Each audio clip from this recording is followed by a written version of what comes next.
आगामी 18 मार्च से शुरू होकर 25 मार्च तक चलने वाले सीवान के ऐतिहासिक गांधी मैदान में श्री राम जन्म महोत्सव की तैयारी को लेकर सीवान के नगर थाने में नगर थानाध्यक्ष सुबोध कुमार सिंह के नेतृत्व में जिले के सभी शांति समिति के सदस्यों की अहम बैठक की गई, जिसमें आने वाले राम जन्म महोत्सव की शोभा यात्रा को शांतिपूर्वक तरीके से निकालने के लिए विचार विमर्श किया गया।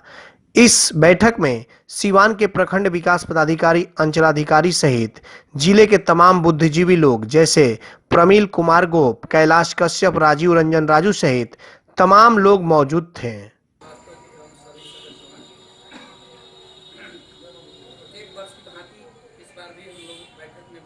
लोग आपस में यही चर्चा की है कि हम लोग दोनों समुदाय के सभी सदस्य सही ढंग से मिलके और जिस तरह का माहौल में हम लोग पहले भी शांति ढंग से इसका मनाते हैं उसी तरह से हम लोग मनाएंगे। और किसी तरह के कहीं भी किसी तरह की कोई भी दिक्कत होगी तो हमारे दोनों तरफ के समुदाय के सदस्यगण वहाँ पर खड़ा होकर और प्रशासन के सहयोग से उस समस्या का समाधान करेंगे। राम जन्मोत्सव समिति को लेकर के यहाँ पे नगर थाना में शांति समिति की बैठक की गई है। इसमें पूरे शहर के दोनों समुदाय के लोग शामिल हुए और हम बात करेंगे बीजेपी नेता धनंजय जी से। धनंजय जी, क्या क्या फैसले हुए, क्या बातचीत हुई?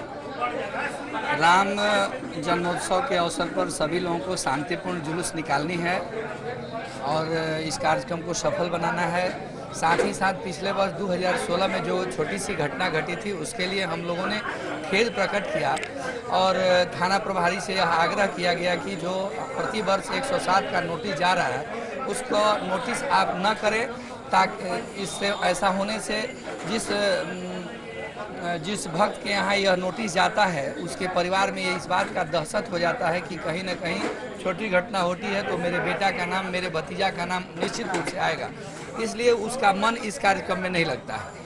ऐसा हमने आग्रह किया कि भाई इस चीज़ को आप 107 का नोटिस भेजना कृपया बंद करें, ठीक ना। और इस कार्यक्रम के बाद 27 तारीख को एक तिथि निर्धारित की गई है जिसमें दोनों पक्ष के लोग, हिंदू और मुसलमान भाई बैठेंगे, शांति समिति के सभी सदस्य बैठेंगे और इंस्पेक्टर साहब बैठेंगे। उसमें यह प्रस्ताव लेकर पारित किया जाएगा कि जिन लोगों के खिलाफ नोटिस प्रति वर्ष जाता है वो लोग इस बार सहयोग किए हैं, उनके परफॉर्मेंस को देखते हुए, इस पूजा में उनके परफॉर्मेंस को देखते हुए ऐसा रिजोल्यूशन लिया जाएगा कि अगले बार ऐसा 107 का नोटिस न जाए। क्या अपील करना चाहेंगे, क्योंकि जो यात्रा होता है रामनवमी के समय वो बड़ा विशाल होता है, तो क्या अपील करना चाहेंगे सीवान वासियों? सभी व्यवसायी भाइयों से, हिंदू भाइयों से, मुस्लिम भाइयों से यह अपील करेंगे कि इस कार्यक्रम को सफल बनाएं, शांतिपूर्वक, किसी प्रकार की कोई अप्रिय घटना नहीं हो।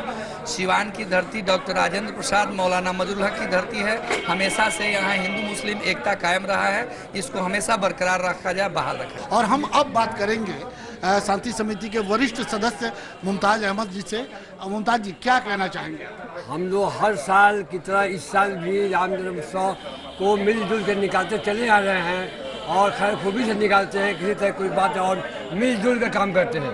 कागजी माले में स्टॉल लगा के पानी पिलाया जाता है, हर तरह से हम लोग एक साथ रहते हैं। जब मिसाल सीवान जिला में नहीं मिलेगा और हमेशा हम लोग काम करते चले आ रहे हैं और एकजुट होकर एक साथ होकर कभी भी अलग अलग नहीं रहे हैं, हम एक साथ रहे हैं। क्या संदेश देना चाहते हैं दोनों समुदाय के लोगों को? संदेश देना चाहते हैं कि हम लोग मिलजुल करके ये त्यौहार को मनाते हैं, चले आए हैं और मनाते रहेंगे, जब तक जिंदा हम मनाते रहेंगे एक साथ रखें। कोई फर्क नहीं पड़ा। नाम मुमताज अहमद। आपने देखा कि मुमताज अहमद जिससे हमारी बात हुई और उन्होंने कहा कि दोनों आदमी, दोनों समुदाय मिल करके इस महापर्व को मनाता है। और सबसे बड़ी बात यह है कि जब ये शोभा यात्रा, जिस रामनवमी की चर्चा यहाँ हो रही है और जिस दिन शोभा यात्रा निकलता है, मुमताज जी अपने इलाके में कागजी मोहल्ला का जो इलाका है वहाँ पर चौक पे ये पूरा पानी, शरबत और भी बहुत सी चीज की सारा व्यवस्था मुमताज जी करते हैं। ये वाकई यही वो गंगा जमनी तहजीब है जो सिवान में कायम है। अब हम बात करेंगे वार्ड पार्षद उसी इलाके के, जिस इलाके से मुमताज जी आते हैं और उसी इलाके से रामनवमी का जो जुलूस है वो गुजरता है। उस वार्ड के वार्ड पार्षद हमारे साथ मौजूद हैं।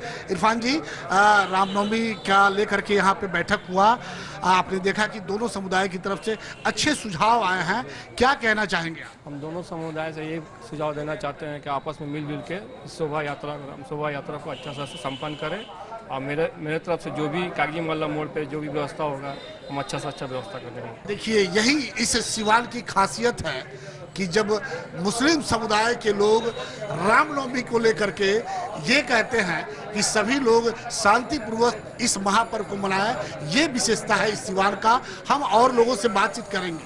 राम जन्मोत्सव समिति के वरिष्ठ सदस्य हमारे गो बाबू यहाँ मौजूद है। गो बाबू, आज बैठक हुआ यहाँ पे, क्या क्या फैसले लिए गए?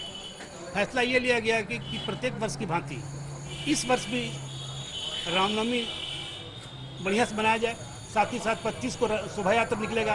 शोभा यात्रा किस प्रकार सफल बनाया जाए, इस पर विस्तार से चर्चा हुआ और शांति समिति और श्री राम से जन्मोत्सव समिति के सदस्यों ने यह आश्वासन दिया कि इस वर्ष भी शोभा यात्रा काफ़ी विशाल निकलेगा और साथ ही साथ शांतिपूर्वक संपन्न हो जाए। क्या कहना चाहेंगे सिवान के लोगों को, क्या अपील करना चाहेंगे? सिवान की जनता से मैं यही अपेक्षा रखता हूं और अपील करता हूं कि शोभा यात्रा में निश्चित तौर पर आप सहभागी बने और शांतिपूर्वक शोभा यात्रा को संपन्न कराने में आप मदद करें। करना चाहेंगे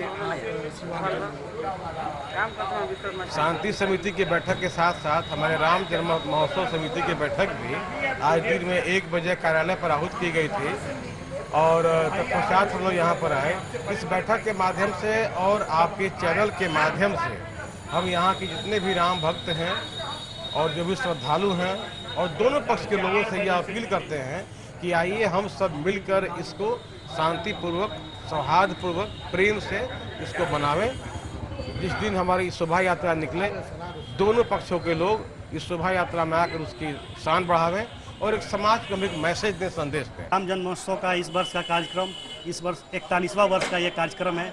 दिनांक 18 मार्च से प्रारंभ होकर 25 मार्च को यह इस कार्यक्रम का समापन होगा। शोभा यात्रा के साथ विशाल शोभा यात्रा इसकी निकलती है, जैसे कि पूरा सिवान की जनता के सहयोग से, जिला प्रशासन के सहयोग से, यहाँ के हिंदू भाइयों के सहयोग से, मुस्लिम भाइयों के सहयोग से, पूरे नगरवासियों के सहयोग से ये विशाल शोभा यात्रा निकलती है। शुरू से यह चर्चित रही है इसकी और इसमें हम सिवान नगर वासियों से, जिला वासियों से अपील करेंगे कि इसको शांतिपूर्ण ढंग से संपन्न कराना हम सभी सिवान वासियों की जिम्मेवारी है, प्रशासन की नैतिक जिम्मेवारी है और हम सभी समिति की भी जिम्मेवारी है। और खासकर मैं अपने युवा साथियों से, नौजवानों साथियों से कहना चाहूँगा, इस श्री राम जी की शोभा यात्रा को अनुशासित ढंग से, संयमित ढंग से इसको संचालन कराना आप सभी की भी जिम्मेवारी है।